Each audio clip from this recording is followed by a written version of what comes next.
Yo, this is Primate Rhyme. I'm sitting here backstage at Muffatwerk, rocking with the best with Rah Digga. Yo, how you feeling? Digga, I'm chilling. I'm happy to be here. Just got finished tearing the stage down. Watch Smif-n-Wessun tear it down. Watch Inspector Deck tear it down.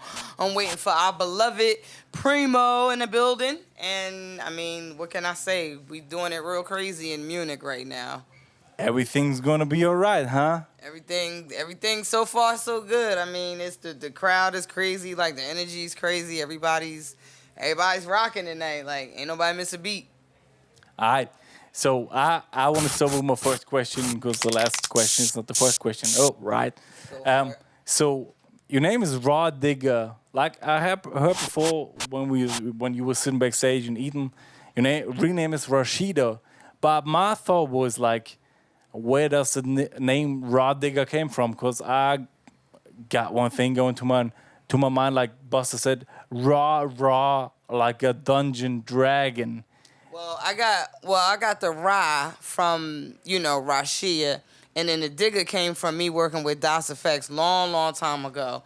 So my friends nicknamed me Rah Diggity, and then once I stopped working with them, I just took the iggity off and kept it as Rah Digga. Like it never really had like a real symbolic meaning to it. It was just, I don't know, I guess it was like trimming off the fat. It went from Rah Diggity to Rah Digga, and I've just been Digga ever since. Then I came out with the Digga birth name Rashia, and everybody been repeating it to me ever since. So now it's just my name, Digga.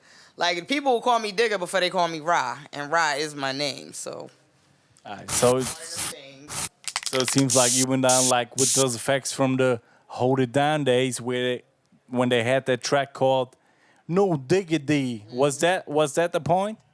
I mean, it was like I just had, it was a different chapter of my life. I had just moved on. So now, fast forward, I became part of Flipmode. But even before that, I was with the Outsiders, and I did the song with the Fugees on the score, Cowboys, with the Outsiders. That's my other crew. That's like my home base crew, like who I came up on the grind with.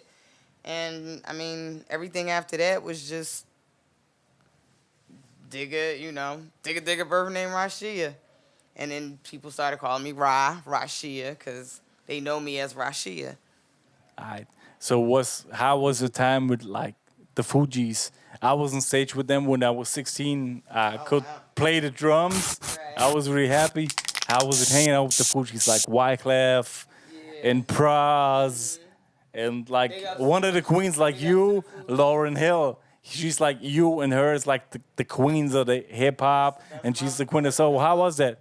That's my baby. I mean, we grew up together in Jersey. Like we didn't really know each other growing up. She was just the girl around the corner on the suburb side that rhymed, and I was the girl on like the hood side that could rhyme. We literally like one block away from each other, but I'm in Newark and she's in South Orange, but they're just that close. It's like right where the city divides. So it was interesting, like growing up and then getting the chance to actually work with them. Like, wow, you've always been the girl from around the corner. So, it was cool. It was cool. We got to do that Cowboys joint, and like the rest is history. Like we just did it on some fellow folks in Jersey rocking together, but they actually put it out, and then they blew up. So it was like wow, they Fugees doing it real big right now. Yeah, so I bought that album, of course. Yeah. The first album was really big. I was digging in the crates like in a small record store. So how was it for you? Was it for you as a female MC, or I should leave out the word female, as an MC? How was it for you? Did that bring something to your game? Yeah, did that give you hype? Absolutely. It made me feel like, wow, like I'm about to be put on. Like when I went to have my meetings, they like remembered that. Like, oh, you're the girl from the Fugees video, okay. And it was on from there. So how did it go on from there? Like the next thing I remember, I'm a hip hop head like since 1992 or 1994. It's when I was 12 or 14. And the next thing I recognized was like the Flipmode Squad thing you did. How was it? How did you hook up with Busta, with Spliff? Well, I got hooked up with them because I was working. Q-Tip was the one that signed me to Electro Records. And I started working with Tip, but then Tip started having his own personal issues, like with Tribe, and he was converting religions. So he had a lot, he had a lot going on with him. And I don't think he was really in the right space to, like, frame his head around trying to groom an artist at the time. I was real rough back then. Like, if anything, my style might have calmed down, but I was really trying to bring it to dudes back then. And I met him when I was pregnant, so I was signed to him. And then from there, I just rocked with him. And then like a year later, he put a bug in Busta's ear, like, yo, I got this girl that's dope. I don't know what to do with her right now. She driving me crazy. Take her. And he put me in flip mode. And, I was on from there. So how was it, like, Busta Rhymes? I don't know him. I just know his lyrics, and I know his style. Like, starting from the back in the days, like LONS style, like real raw. How was it, like, hanging out with those guys? So like, "Rrr." But he don't act like that in person. And in person, he's like a real serious dude about his work. He only turns on the wild and crazy, when it's time to do it for TV. But as far as like him on his own in his house in the studio, like he's mad, like, serious. Okay. He's not all he's not that person off camera. All right. So how and why did you start rapping, and what was, like, when did you first come in contact with all that hip hop stuff? Well, I mean, I never really left it alone. I just didn't feel like dealing with a whole crew, dealing with, like, I didn't feel like dealing with, like, commercial, like, dealing with that world. I was much more happy doing stuff every now and then. And the stuff I did do was, like, real underground shit. I went on the Diligence. I did a couple joints with RZA for the Afro Samurai joint. I appeared on S1's project, his, like, his production album. So I did things like that. And then maybe like 2 years ago, I said I was gonna, like, do like a commemorative thing towards Dirty Harriet, and I got connected with Nottz, and once I started with him, it just became a whole album. Like, yo, we need to do a whole album with Nottz, boo boo boo. And I wasn't gonna do it at first. I wanted to just do like an EP, but I ended up recording, okay, I'm going to do 10 songs and pick the best 5 or 6 for an EP. When I got to 10, it was like, all right, I'll do 2 more. I got a whole album, and that's what I did. And that's, make sure you cop this. This is the album that just dropped in September. Classic. Yes, classic. Just like it says.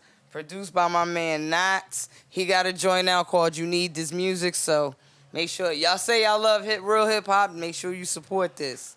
This is much better than anything you hear on the radio, I promise. I believe it.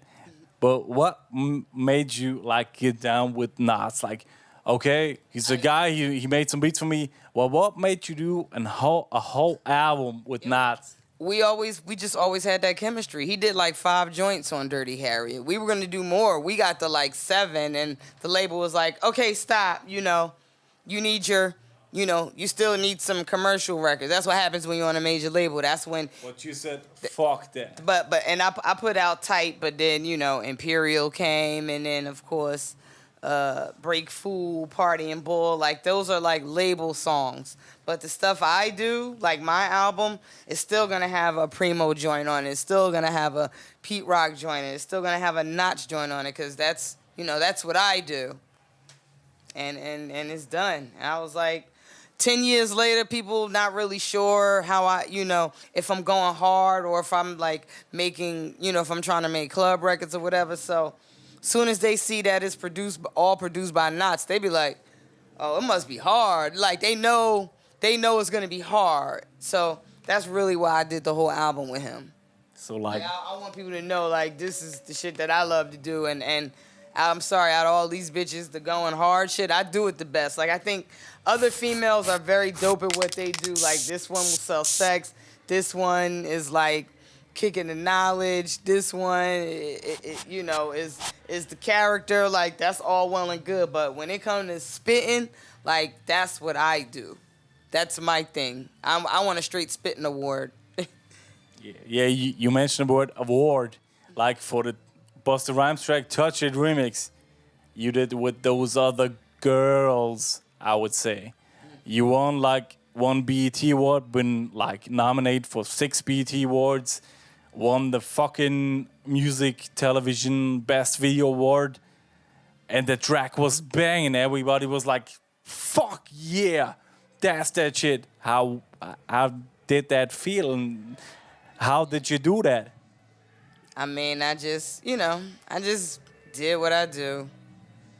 It comes, I don't know, it just comes natural at this point. I've been doing it all my life. I don't know anything else to do. I'm sorry, I'm in Germany chilling right now. I'm listening Munich City. Primo on stage right now. Like I'm trying to do the interview, but I'm like listening to Primo out there rocking. Shout out to Munich, yo. Y'all have been like the best crowd, like the best audience, like no lie.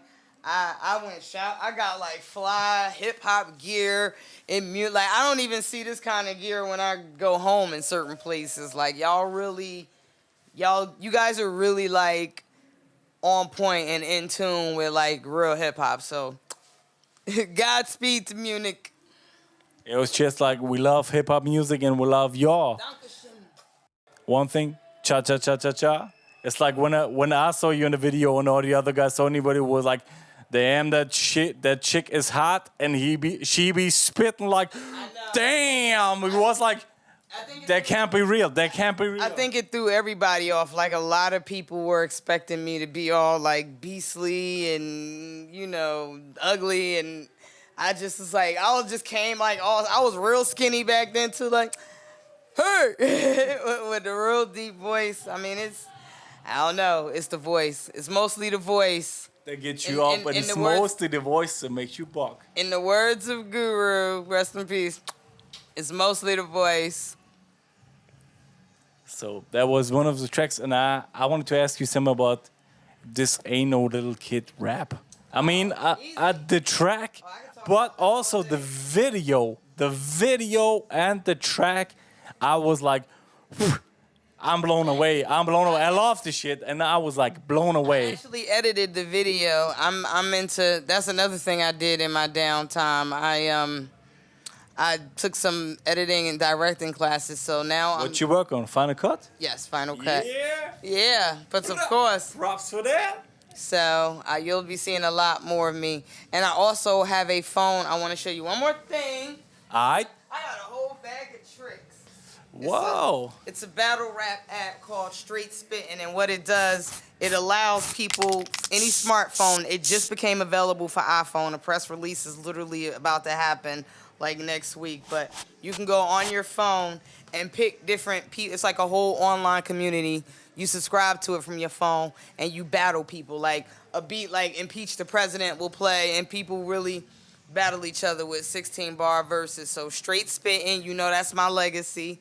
And that is the name of this app. So, alright, that's gonna be a problem. That's like grind time mixed with Smack DVD, mixed with Twitter, mixed with Facebook, because you can actually upload a profile.